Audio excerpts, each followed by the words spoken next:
terima kasih sudah klik video ini. Di malam ini Minlet ingin menceritakan sebuah kisah misteri tentang sebuah kasus kematian seorang wanita di Amerika Serikat yang diduga mengalami apa yang disebut dengan spontaneous human combustion atau pembakaran manusia secara spontan.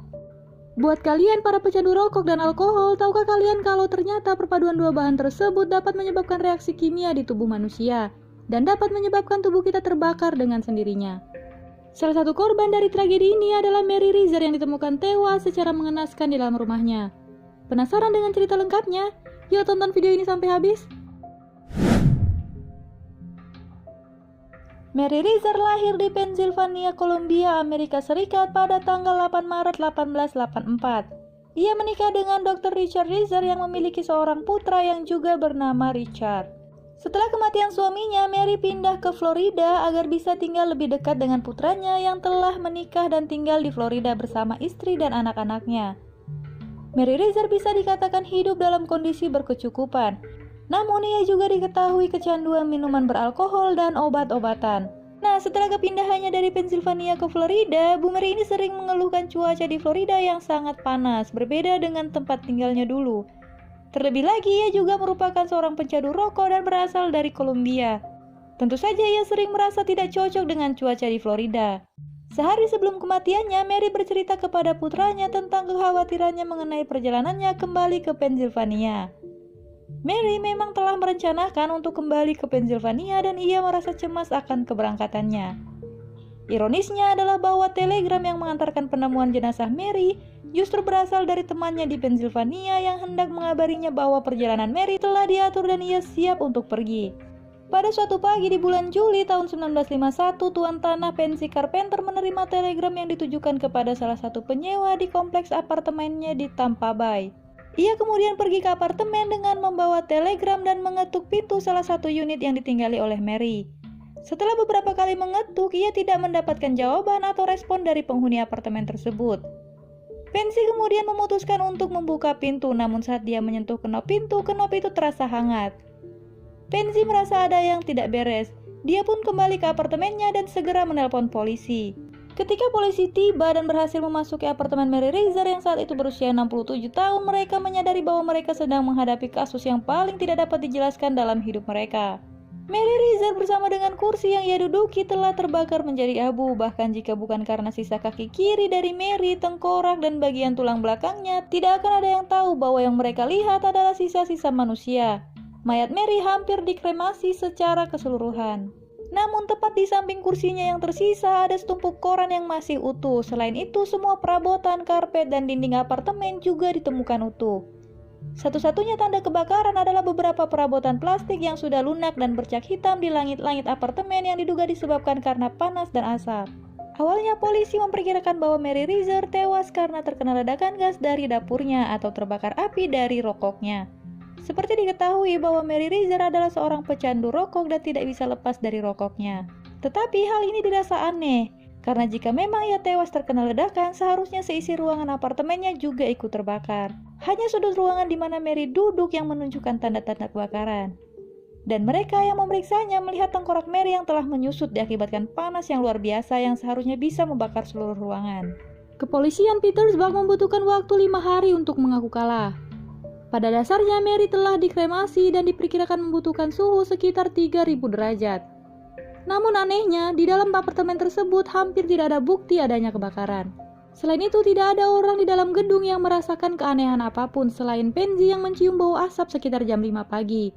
Pada tanggal 7 Juli, beberapa barang bukti yang ditemukan di lokasi kejadian berupa sepatu dan sisa kaki Mary, 6 buah benda kecil yang diduga adalah gigi Mary, karpet, dan serpihan kaca dikirimkan oleh kepolisian setempat kepada FBI untuk penyelidikan lebih lanjut. Setelah beberapa minggu, FBI menyatakan kasus ini sebagai efek sumbu. Kombinasi yang tidak menguntungkan antara gaun tidur Mary yang mudah terbakar, rokoknya, dan fakta bahwa dia telah meminum obat tidur. Dalam hal ini, hasil penyelidikan FBI menyimpulkan bahwa Mary telah tertidur setelah meminum obat tidurnya dalam kondisi rokok yang masih menyala dan menyebabkannya terbakar hingga tewas. Namun hal ini lagi-lagi tidak dapat menjelaskan fakta bahwa benda-benda lain di sekitar tubuh Mary tidak terbakar. Karena hasil penyelidikan yang tidak memberikan penjelasan yang dapat diterima, maka berbagai teori pun bermunculan. Salah satunya adalah teori pembakaran manusia secara spontan. Menurut Wikipedia, spontaneous human combustion merupakan peristiwa terbakarnya tubuh manusia secara spontan yang dihasilkan dari energi dalam diri manusia tersebut. Dalam hal ini, manusia yang mengalami fenomena ini dapat berakibat fatal dan membahayakan nyawa manusia tersebut. Dalam beberapa kasus misteri, fenomena ini terjadi begitu cepat hingga dalam beberapa kejadian tidak ada saksi yang menyaksikan prosesnya. Pembakaran secara spontan terjadi akibat adanya semburan api dari reaksi kimia yang dipicu oleh gas metana, yaitu gas yang dihasilkan oleh usus, dan enzim yaitu protein yang bertindak sebagai katalis untuk menginduksi dan mempercepat proses kimia.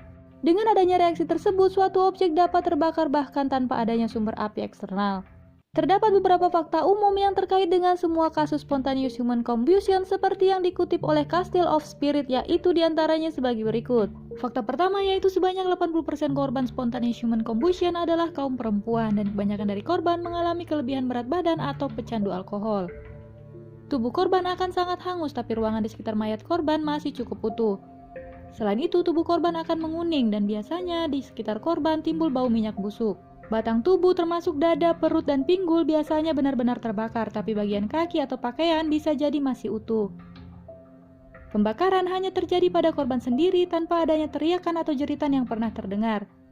Selain itu, biasanya korban banyak minum sebelum meninggal. Selain kasus yang menimpa Mary Reeser, sebenarnya ada juga beberapa kasus misterius yang diduga memiliki penyebab yang sama dan mendukung teori ini.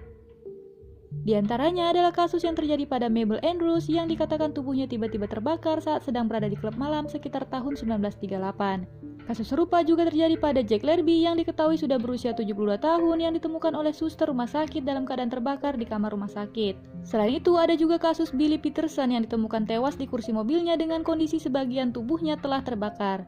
Ada juga Dr. Irving Bentley yang juga ditemukan dalam kondisi hangus terbakar di kamar mandi rumahnya. Dan Jenna Winchester yang dilaporkan tiba-tiba terbakar di dalam mobilnya ketika sedang bersama temannya.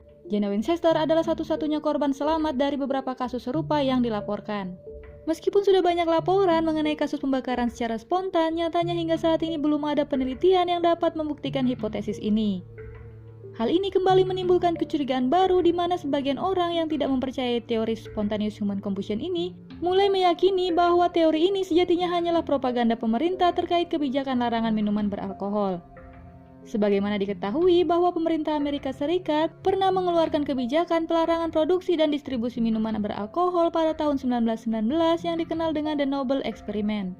Nah, itu dia tadi cerita mengenai teori spontaneous human combustion yang konon ceritanya telah merenggut banyak korban jiwa di Amerika Serikat. Gimana menurut kalian? Apakah kalian termasuk orang-orang yang pro atau kontra nih dengan teori ini? Nilai tunggu pendapat kalian di kolom komentar ya.